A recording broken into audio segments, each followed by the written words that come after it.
So are you getting it? That you have preceded yourself vibrationally? And that you can feel the content of that new you that is in the process of becoming? And are you beginning to really feel the 2 points of vibrational relativity? Vibrationally where I am right now in relationship to vibrationally that which I have become? Do you have a problem with the word vibration? Are you understanding that everything is vibration, including and especially you? And that when you are aware that you are vibration, then you can begin to feel for the harmonics of vibrational harmony. Or you will sense the discord in vibrational disharmonic. In other words, everything is about that, isn't it? Do you understand that your emotions are based on vibration? And that the emotions that you feel are your indicator of what you are doing vibrationally, meaning your emotions are your indicator of that vibrational crack between what has manifested and what you're observing and what you're thinking about it and what you're offering vibrationally and the true vibrational nature of your being? We know there are things that you want, that you believe if you were living, you would feel better in living them rather than living without them. But there is a trap in that thought that goes like this. I'm less happy here than I will be when I'm over there.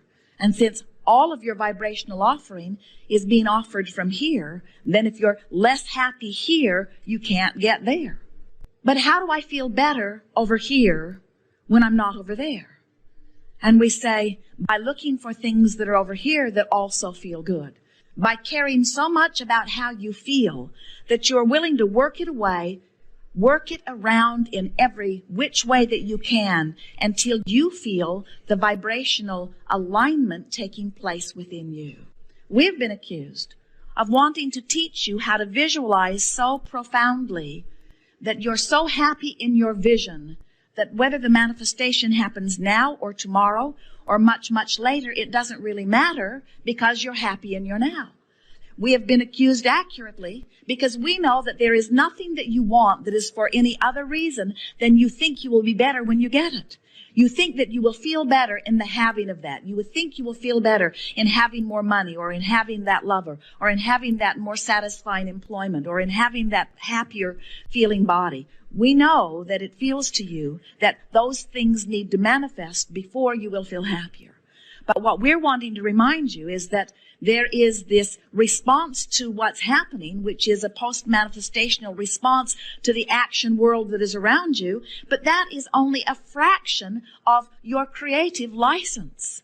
If you are among the billions of humans who are waiting until something happens, and then you are offering your vibrational response in response to what's happened, then you do not have creative control of your own experience.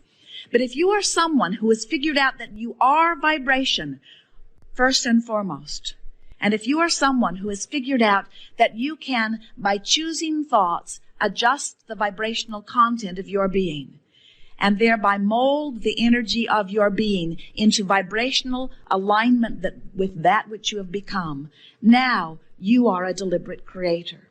And so, we're encouraging you to be a selective sifter as you pick from the past or as you pick from the present or as you pick from the future. But we're encouraging you to care about how you feel. In fact, we're encouraging you to only care about how you feel. In fact, we're encouraging you to, for the most part, forget about your action journey altogether and let it be a vibrational, emotional journey. Because if you will do that, if you will care more about how you feel about what's happening or about what not's happening than you do about whether it happens or not, now you've got it, you see. When I demanded that I get what I'm looking for first so that I can have an emotional response to what's already happened, now I'm not creating. Now I'm just observing. I'm just regurgitating. I'm just responding. I'm just having knee-jerk reactions. Well, how would someone go about creating a condition?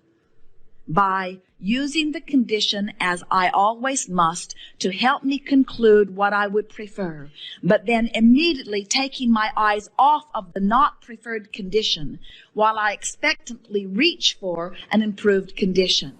I'm healthier in my imagination than I am in my observation. Because when I imagine, I can make it just the way I want it to be. Never face reality. create reality. Don't look at what is and regurgitate more of it. Look at what is, automatically launch desires, and become the fuller version of that which I am, and then I feel my way into vibrational alignment with what I've become. My work is to become vibrationally worthy of all of the good stuff that I've been asking for. What in the world is vibration? How can somebody be vibrationally worthy? The greatest secret of all.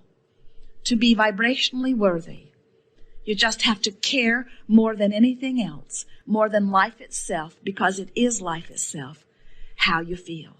And then you have to be willing to work your thoughts around in whatever which way you can until you find relief from thoughts that don't feel good. And while you gradually replace them systematically with thoughts that feel increasingly better.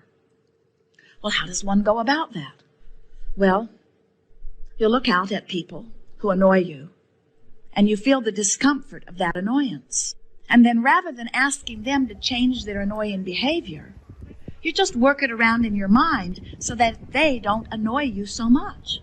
First, I was so accustomed to just responding to whatever was. I would see something and I would have a knee-jerk response to it. But later on, I began to understand that the knee-jerk response was just my initial reaction to their vibrational offering. And when I saw things that did not match who I am, I felt the discord of it. But then I became aware that I didn't need them to understand me or to understand my needs or wants or to agree with them in order for me to feel better. And in that acknowledgement came my first and my true recognition of my power and of my freedom.